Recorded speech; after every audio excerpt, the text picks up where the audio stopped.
Bismillahirrahmanirrahim. Assalamu alaikum. Welcome to Newsroom. I'm your host Khalid Butt, and as usual we'll be discussing important issues today. The first of which is the US Taliban pact. As you know that the negotiations have been going on for a very long time for talks between the US and Taliban for peace in Afghanistan so that the troops can withdraw, the US troops, as was mandated by US President Donald Trump when he came into power. And of course, this was one of his election manifestos as well. Now, what is being said by the Afghan acting interior minister is that there is going to be an agreement to be signed between the Taliban and the US forces in the next 5 days. How important is this going to be? We will know after a couple of days. But apart from that, our second segment of the day is the level of air pollutants in the country, which have gone to an extreme high after what has happened in Kimari, and people are trying to assess what happened, what was the origin of that, whether it was soybean, whether it was something else. But this said, the levels of poisonous gases have exceeded certain limits, and it is going to create an environmental problem if it has not already, especially for people who are asthmatic. And we will also be touching upon the Heart Talk host Stephen Sakur, who talked about this Indian show that went on air, as well as the polio campaign that is on in the country as we speak. But before that, let's begin with our first segment of the show, the US-Taliban Pact on Violence Reduction, which the Afghan acting interior minister says is going to happen in the next few days. Before we come to our first guest, let's go to this package about this pact and then come back.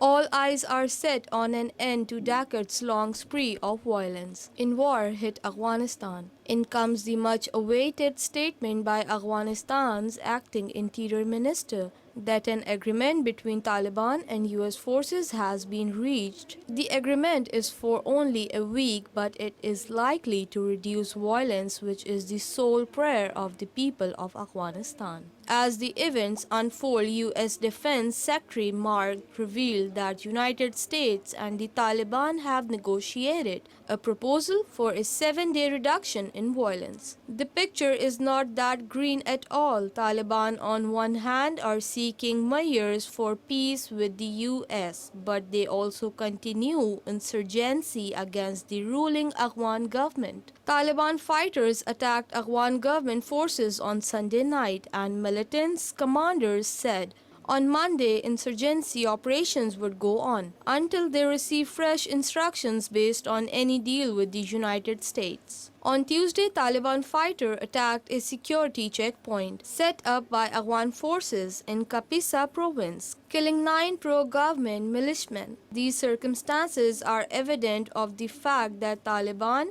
who ruled Afghanistan from 1996 until their ouster by US-led troops in 2001, are not interested in negotiating directly with Afghan government. There is still a hope that reduction in violence occurred, if it holds, could pave the way for an agreement on a US troop withdrawal from Afghanistan, a long-sought objective for US President Donald Trump, who has vowed to stop the endless war as he seeks re-election in November.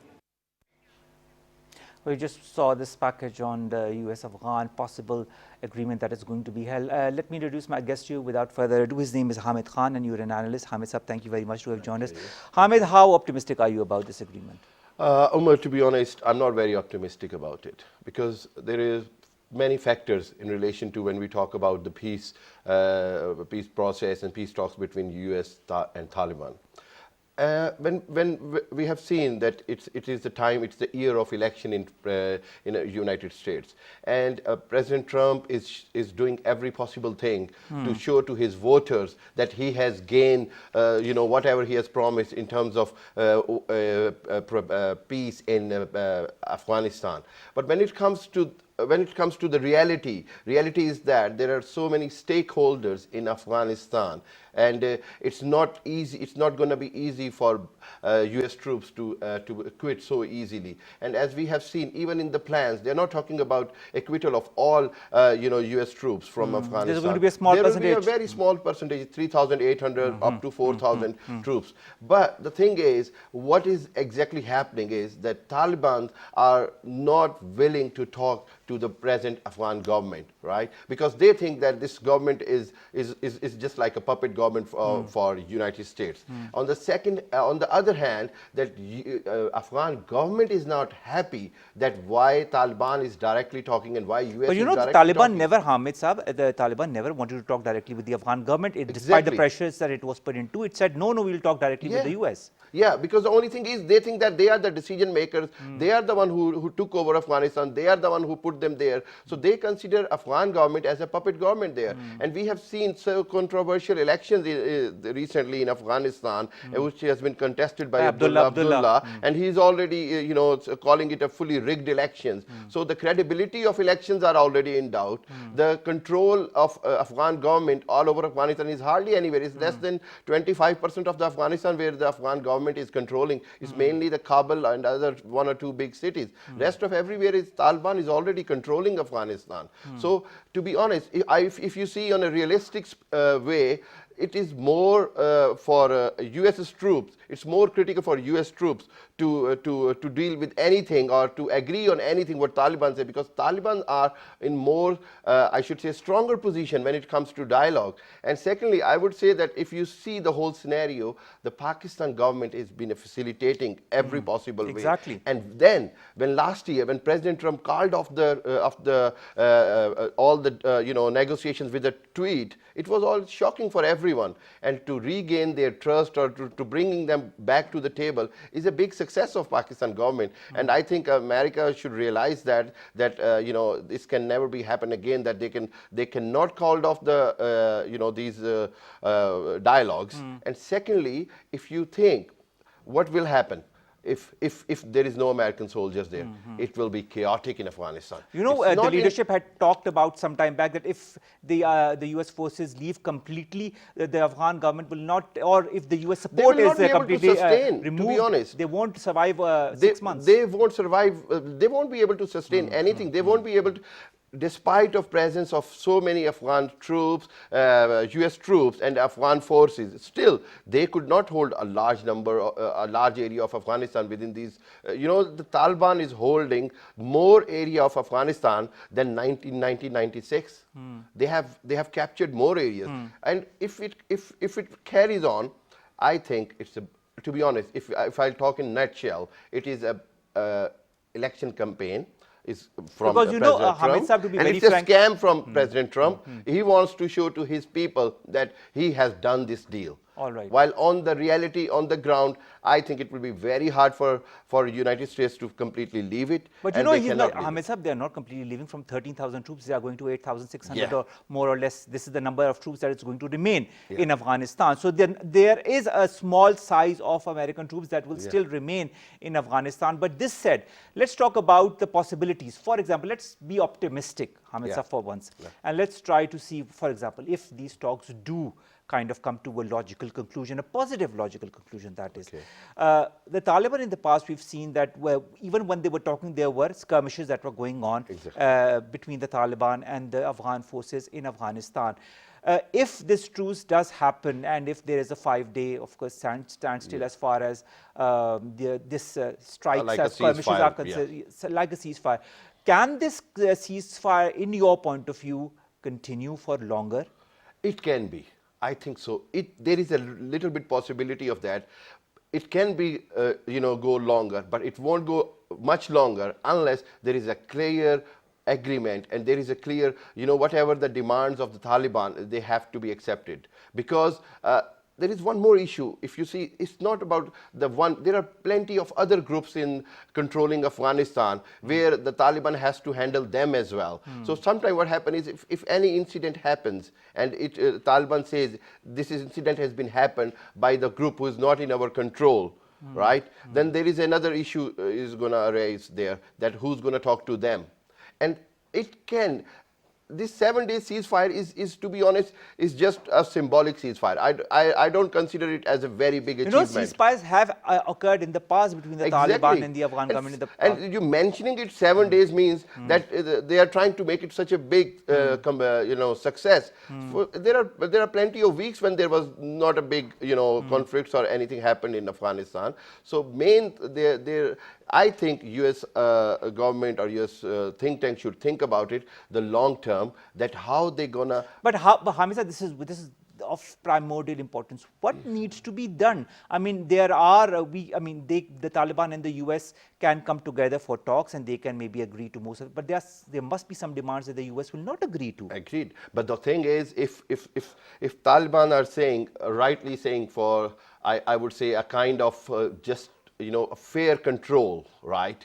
A kind of fair control in the areas, or if they are saying that the government is doing corruption, right? And there are so many financial and other issues there going on, and if they are pointing out those issues, US should consider that, and US should talk with the Afghan government about to satisfy Taliban, because there is one thing very clear, that this government has plenty of like there are plenty of pointing fingers to them, that they have done that they have done so many mess with the US aid and other financial issues. When that is happening, right, then Taliban have no trust on Afghan government as well. So the main thing is that US needs to build a trustworthy relation with Taliban. Don't they have a trustworthy relationship No, with the Taliban? I'm sorry, they don't have. Still, they don't have. How can, I mean, if they would have trustworthy relations, then to be honest, there would not be that much effort required from the Pakistan government to bring them on the table again and again. But this is what the US authorities are saying. In the next couple of days, is going to be an agreement with at least a beginning of a 7-day truce. Yes, that is the whole point. That how long it goes. I mean, what will happen after 7 days? Nobody is clear about it. All right. That's the main point. They have to come with a proper roadmap, that what they want to do, what will happen, and what will be the limitations for the US troops in Afghanistan, and what will be the limitations for the Taliban in Afghanistan, and how will they manage the control to the country. Because the only thing is, we have seen that this Afghanistan has suffered 40 years of war. Exactly. 40 years of war, 10 years of Russian war, then 18 years of this. So there are 2 generations have suffered in Afghanistan. The world has to come to the conclusion, come to a decision or conclusion where the people of Afghanistan can live peacefully. And the peace, there is only one way of peace, and that is to give them the right, whatever right they deserve. That's the whole point. But in this giving them the right to deserve, we know that the Taliban also ruled in the Exactly. past. But their government was not extremely popular, was it, with the West? Yes, but what do you think? They were not unpopular in Afghanistan. I mean, if we talk about democracy, they had fully support of Afghanistan. I do understand, because of their extreme practices of religion, and especially when it comes to punishment and other things, it was not accepted by the Europe or the West world. But when we talk about democracy, we need to see what the people of the country want. The people of Afghanistan, I would say, were more peaceful in Taliban rule than what's happened after that. All How right. many people have died after US invade in Afghanistan? In this whole Hamid Saab political also wrangling that is going on, as we know, Ashraf Ghani Saab was declared the president, and Abdullah has contested that. What is going to happen in this whole scenario if the peace talks do go through, and if there are, of course, an agreement that is signed between the two? Will it? I mean, there are questions already of it holding true for a large number of days. But under this whole political scenario in Afghanistan as well, can this even hold true for 7 days, in your point of view? It may be still. Okay. I'm hopeful for it. Okay. 7 days, it may be. But still, there is a chance that it may not hold even for 7 days. All right, but Hamid Saab, what I have understood from what you've told me is that what needs to be done is that we need to give Taliban, we need to tell the Taliban, all right, you want to make the government or make it, and let's try to come up to a kind of a compromise between the two. It should be like it has to be a kind of a coalition government where Taliban should have some kind of stake in it. That's the main thing. And secondly, what do you think when elections happened in September, result is coming in January, February. I mean, 5 months for a results to gathering the results. Then there are questions arising naturally that why it takes so long in Afghanistan elections to compile the results and everything. Hamid Saab, a national government, as you say, a coalition government that you talk about in Afghanistan that will settle matters in the country. Do you feel that all the powers that be, whether it be the warlords and the Taliban and all the other powers that be in Afghanistan, will they agree to a national form of government, a coalition government? I think yes, because there is one very significant thing that most of the warlords, they are more inclined to listen what Taliban decides. All right. They are more they are not willing to listen what government is saying, what President Ghani is saying. But the thing is, if Taliban is the only force who can convince the other warlords to whatever the conclusion they will reach to. All right. That's the whole point. All Because right. I think that's the only way peace, that give them a chance and let the people of Afghanistan live peacefully. But under all of this, when the US says that talks are going on, but despite that, why do the Taliban fighters attack the Afghan government forces? This happened on Sunday, of course, as we know. I think that is, I mean, that is not justifiable anyway. I mean, nobody can justify attacking on civil forces because it will create more chaotic. There is no justification for Taliban to attack on even on anyone at the moment because I think it is harmful for the Afghan nation anyway. All right. Hamid Saab, we are continuing our discussion, but we've been joined by Amna Khan, who's a foreign affairs expert. Amna, thank you very much to have joined us. Tell us this is the first question I asked Hamid Saab as well. How optimistic are you of this agreement between the Taliban and the US government holding true for beyond 7 days? Well, you see, there are a number of factors that should, in essence, make this so-called deal and limited ceasefire work. First is, I think that the Afghan Taliban had a opportunity to present themselves in a non-violent form and bring themselves into the mainstream Afghan politics through a non-violent platform. However, they lost that opportunity temporarily when President Trump all of a sudden called the talks off. If the deal had been signed then, I think that would have been a win-win for the Afghan Taliban, because in essence it is what the Afghan Taliban had wanted, and it was all the demands of the Taliban being met. However, having said that, I think the Afghan Taliban have realized two very important things, and if they haven't realized it, then they need to realize it. A is that they can no longer justify their violence as a means of liberating Afghanistan, because they're not in fact fighting foreign forces but fellow Afghan citizens that make up the Afghan. What I fail to understand is, despite that, why do they fight them? Why did this fight happen on Sunday then? So I beg your pardon? Why did this fight happen on Sunday? Why did Taliban fighters attack the Afghan government forces on Sunday if they have understood that they can't fight or attack people of their own country? This is what you and I are saying, that in essence they can no longer justify their violence. But for the group, you see, it's a tactical or rather a strategic position that they're taking, because if they reduce their violence or they do not attack Afghan security forces, it is very difficult for them to sell this to their fighters who are shedding blood on the ground, and it is considered as a weakness for the group. So as I said, while you and I might say that they should reduce their violence, they will not reduce their violence unless and until an agreement is signed. However, I think what Pakistan and the international community are expecting is that there should be a reduction in violence. But again, that's a question mark. What does that actually entail? Does it mean 7 days? Does it mean the killing of 10 soldiers, 15 soldiers? So there's a big question mark. Secondly, this whole concept of not negotiating or not talking to Kabul is highly contradictory on the part of the Afghan Taliban, because in essence they have been talking to the puppet master but are not willing to speak to the puppet. So it's contradictory, and they have to therefore speak to Kabul. And I think these are two important aspects that the Afghan Taliban need to retrospect on, and I feel that they may be willing to compromise on these issues. Besides that, I think also within Afghanistan, there is war fatigue, and the people want peace. And at the end of the day, I think it's taken more than 18 years of bloodshed and violence to realize that there can only be peace through a negotiated settlement. However, having said that, the biggest obstacle is also Afghan internal politics. I mean, look at what's happening now. You've got President Ghani, who has declared victory. Then you've got President Abdullah, who's threatened to create an inclusive government, and he's rejected the result of President Ghani. So I think political uncertainty is also a big obstacle in the way of the peace. talks. There's one very interesting thing that I'd like your point of view on. You know that there was a very important conference that was held, a two-day conference held in Islamabad on the Afghan refugees. In that, Zalmay Khalilzad Saab, and I quote, unquote, he said that we want to leave a legacy behind when we leave Afghanistan. But when they are not really leaving, you know, the number of troops is going to be reduced from 13,000 to 8,600. Do you feel that the US government can leave a legacy behind, a legacy of peace? Well, you see, at the end of the day, let's be very honest.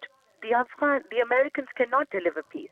And if they do want to leave Afghanistan, it has to be a responsible withdrawal. We have seen the repercussions of a haphazard withdrawal after the Soviets withdrew, and the regional countries, particularly Pakistan, face the burden. Hence, I think it has to be a responsible withdrawal. And number two, peace can only be achieved if the Afghans want it.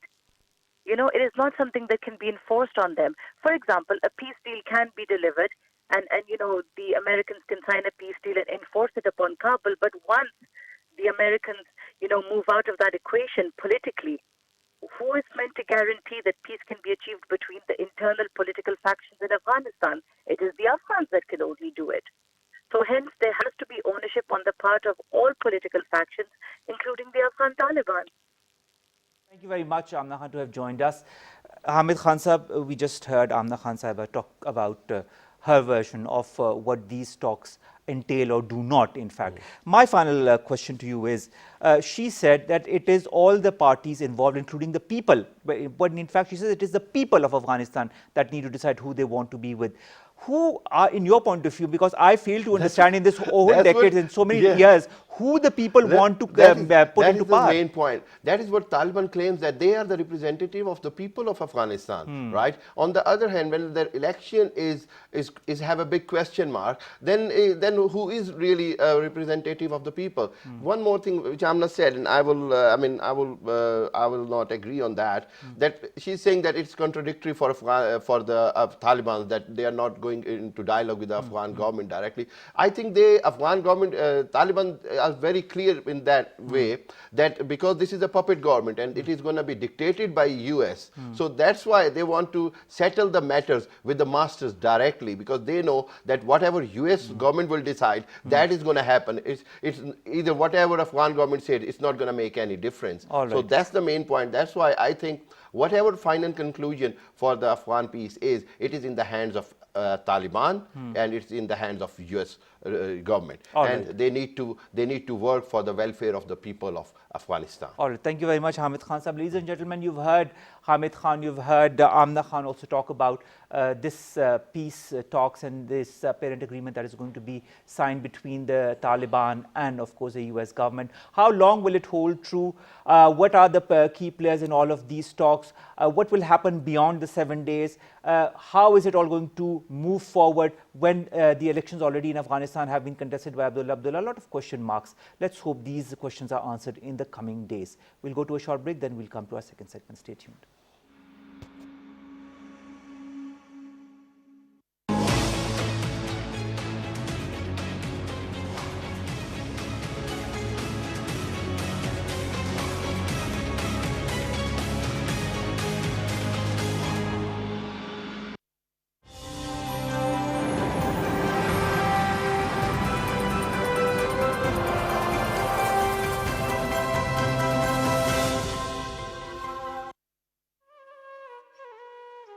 Passion for polo will be the highest on the world's highest polo ground. Shandur invites visitors to experience a traditional polo tournament between the teams of Chitral and Gilgit. The tournament is held on Shandur Pass, the highest polo ground in the world, at 3,700 meters above sea level. The first time a polo tournament took place on the Shandur Pass was in 1936.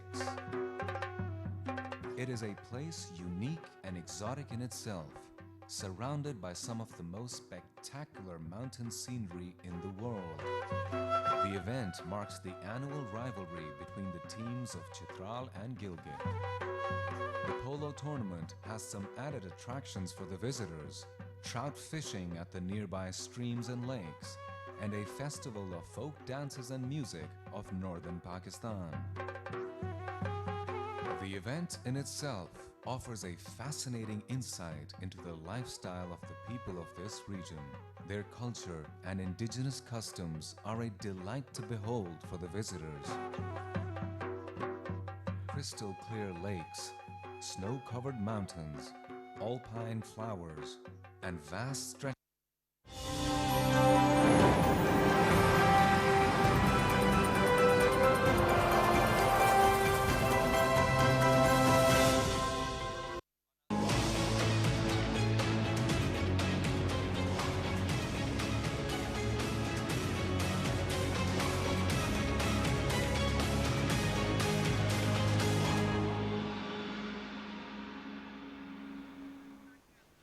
Welcome back. You're watching Newsroom. I'm Omar Khalid. But in our second segment of the day concerns a report that reveals that air pollutants in Karachi have exceeded the air quality limits, whether it be the important gases carbon monoxide, nitrous oxide, hydrogen sulfide, sulfur dioxide, volatile organic compounds, ozone particulate matter, PM10, PM2.5. They were all exceeding their normal limits. What is this going to prove for the society? We already know about the number of casualties that have happened in Karachi because of the Kimari incident. What is the reason behind that? What is going to lead to as far as the environmental pollution and the impacts on the health of people are concerned? We've been joined by environmentalist Mariam Shabir to talk more about that. You're an environmentalist. Mariam, thank you very much to have joined us. Mariam, what do you make of all of this? How can so many gases exceed their normal limits? Actually, this is not the case only for Karachi. Unfortunately, similar situation you would find in Lahore, you will find in Islam. Even today, according to air quality monitors in Islamabad, air quality AQI, which is air quality index, it's exceeding and unhealthy, even for normal people living over here. What are the reasons behind it? And you know, you were mentioning about Karachi issue. The Kimari issue, of course. Yeah. There are a lot of air quality, air pollutants in the air in Karachi already, but Kimari issue is linked with soybean dust, which is But it has not been yet proven, Mariam, that it is really soybean or it is something else. Was it hydrogen sulfide that was released into the air that resulted into the levels going high? But nevertheless, this is one of the reasons that they feel has been the result of all the gases exceeding their normal limits. What is going to happen now? Similar symptoms, if I can link to that, were happening in Barcelona in 1980s, and casualties were reported, and that were also due to soybean dust released into the air. And we all are following news that there are soybean grains in Karachi port, which due to which the leakage was over there. Although it has to be proven, but the linkages are showing that it has to do with soybean grains and soybean dust coming out of it, and it has glycopeptide. This is kind of protein which once people having weak immune system or children or women or elderly people, when they inhale, it goes down into their lungs and causes asthmatic issues. There are linkages if we see death toll and the kind of symptoms they have. But let's see what reports will tell. 14 people dead, more than 300 who've been affected by it, and the list, of course, is going to go higher and higher. What needs to be done in your point of view, Mariam? I think some people were, I was looking at the pictures and reports, some people were wearing those dust masks which are not going to help them. What will help them? Immediate evacuation of citizens from that location. Okay. But air will ultimately have to, it has to spread across the country. Because it's air, you can't stop the air from spreading, can you? Yes, but from source, at least what we can do to begin with is that we can evacuate them from that area. And then secondly, what we can do is that people should minimize outdoor activity. And if I say outdoor activity, even then indoor air pollution causes a lot of deaths in Pakistan. Exactly. So I think immediate evacuation and masks. Which kind of mask? You said the normal masks will not work. So yes. Which kind of masks will work? I have seen some really good medical masks available at medical stores and at some hospitals, which now doctors are using for the effects from that Kimari area from Karachi. So that can help, not ordinary dust masks. All right, Mariam, can we somehow clean or dilute the air from the pollutants that exist in these areas? There are a lot of solutions worldwide, and developed countries are, of course, following that, like technologies and filters and scrubbers. But unfortunately, it's not happening in Pakistan. So maybe current government can, install industries and these filtration plants they can use. Or what citizens and residents can do is that they can buy air quality monitors in their house which can filter their air, and they can breathe that is healthy. But what about the normal people, those people who do not have the necessary means in order to kind of get themselves protected from these air pollutants? What can they do? What are the measures that don't cost that much? Unfortunately, in Kimari case, ordinary mayors won't help them. Okay. So they have to either leave that area or use specialized masks to get exposure from that bad air in that area. All right. Is there any possibility? I'm just asking as a layman, Mariam. For example, we see across the world that there are huge airplanes that spray certain chemicals to kind of get rid of the pollutants. Can that happen in Kamadi and the adjoining areas as well? Oh, no. That would be disastrous, because already you have pollutants in the air. I won't say ordinary pollutants, particulate matter. They're not ordinary pollutants at all. Nitrous oxides, hydrous oxide, or they are already there because of transportation and industrial emissions over there in Karachi and urbanization, of course. But Kimari is because of I can link that because I have read researches from around the world, and particularly case from Barcelona, Spain. So soybean dust is one of the reason over there. So spraying those areas would cause a lot of pain to those people, and it will add more pollutants from the air and whatever spray. So basically what you're trying to say, Mariam, is that one needs to stay home and one needs to kind of remain as much away from the outdoor environment, especially in the area of Kimari, so as to avoid themselves from the pollutants getting inside their lungs. Because if they do, as you said, if you are immunocompromised, if your immune system is a bit low, then you can get asthma very quickly. But what if you do get asthma, those people who have gotten it, what is the means to make them better? Is there any means for those gas levels to kind of be taken out from their system? I think a doctor can tell better. Okay. I can't really comment on that. All but immediate use of masks, which are developed by the scientists, and of course, leaving that area is only solution to them. All right. We've been joined by analyst Zarar Khodo as well to talk more about this issue. Zarar Sahab, thank you very much to have joined us. Zarar Sahab, so many pollutants, carbon monoxide, nitrous oxide, hydrogen sulfide, sulfur dioxide, and we go on, and the levels have increased. How can we get rid of these pollutants in Kimari and the adjoining areas? What are the solutions that you feel should be put into place? Well, I mean, first of all, you should enforce the actually already existing regulations, right? I mean, I think that the fundamental problem in Pakistan, and this is by no means limited to the Karachi Port Trust, is that we have a plethora of legislation, right? We have rules and regulations, but barely any of them are ever implemented. So, I mean, for example, when the Sindh Environmental Protection Agency visited the KPT in the aftermath of this, supposed gas leak, which we're now being told is soybean dust, they also noticed that the handling of petroleum coke, which is an incredibly toxic, incredibly carcinogenic substance, was not being done in the way that it was supposed to be done. So, I mean, literally, you look at any aspect of this, and we have several dozen environmental catastrophes in the making. All right. So, Zarar Sahab, who's to blame in your point of view? Everyone. Look, this is like this is the funny thing, right?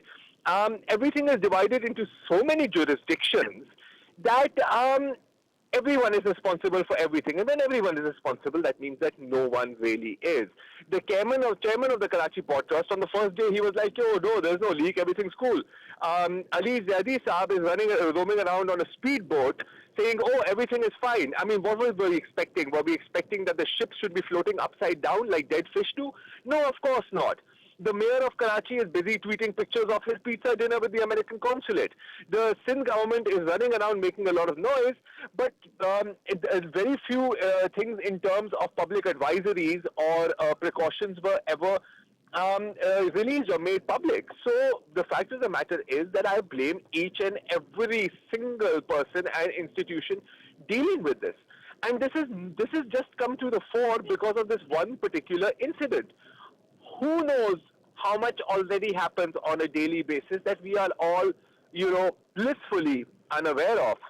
Even if you look at Karachi's garbage problem, it's the same thing. Like, this garbage belongs to so and so, this garbage belongs to so and so. There is no central coordinating authority, and all the stakeholders hate each other far too much to cooperate for the greater good of the people that they are allegedly supposed to be serving. Thank you very much, Zarar Khorusa, for your very candid point of view on this incident that has happened in Karachi, and that it has, Mariam, unveiled a lot of things as far as environmental pollution in the area is concerned. A lot of things that have been pointed out by Zarar Khorusa as well as to what needs to be done, and so many stakeholders, but they all need to move and work together in tandem in order to remove such environmental pollution from happening in the future. So, final question. One needs to use masks, one needs to stay indoors, one needs to drink a lot of water as well? I don't think so. Particulate matters or even other pollutants have to do with that. Okay. So, mask and inhaling polluted air. And stay as much away from the area as possible. Thank you very much, Mariam Shabir, environmentalist, talking to us about this very important incident that is this environmental pollution that has occurred in Kamadi in Karachi, led to 14 deaths and more than 300 people affected. A very interesting part is our third segment, in which Stephen Sakur, who is host of a very popular television show, a radio program, Hard Talk, he took a swipe at an Indian journalist, Deepak Chaurasia, on Tuesday after a video of his shouting match with a guest went viral. Let's have a look at that and we'll come back. चट्टे बट्टे जो बैठे हुए ना communist, इनको भी समझा दीजिए कि जरा जवाहरलाल नेहरू यूनिवर्सिटी के स्टूडेंट यूनियन को बात करने दो। जवाहरलाल नेहरू यूनिवर्सिटी से हूं, सवाल पूछने की कुव्वत हमें दी गई है, हम जानना चाहते हैं, जवाब देने की कुव्वत भी रखता हूं। आप जैसे लोग सनी दिमाग, आप जैसे लोग जो खाते जेल के टैक्सपेयर के पैसे किए और गाते पाकिस्तान किए, गाते पाकिस्तान के आप लोग, गाते पाकिस्तान किए, क्योंकि आप जैसे वहाँ का एसएसपी था, वो वहाँ पर कैसे था, आतंकवादियों को दिल्ली लेकर आ रहा था, वो कहाँ से आया, ये देश जानना चाहता है, ये देश जानना चाहता है। As you can see, this mudslinging match between the television journalist Deepak Chaurasia and with the guest of his, and this is what journalism has come to, especially in India. And of course, this prompted Stephen Sakur, host of the popular television radio program Hard Talk, who of course is for the BBC, said that he needs to maybe take a lesson or two from journalists such as Deepak Chaurasia. A sad day indeed for journalism across the world, because you never engage in a shouting match with your guest. You engage the guest as we do here in our channel, but you never try to engage in mudslinging or try to engage them into an aggressive behavior. Sad, but nevertheless true. This brings us to the end of today's newsroom. We'll be back tomorrow, inshallah, with another show. Take care of yourselves. Allah Hafiz.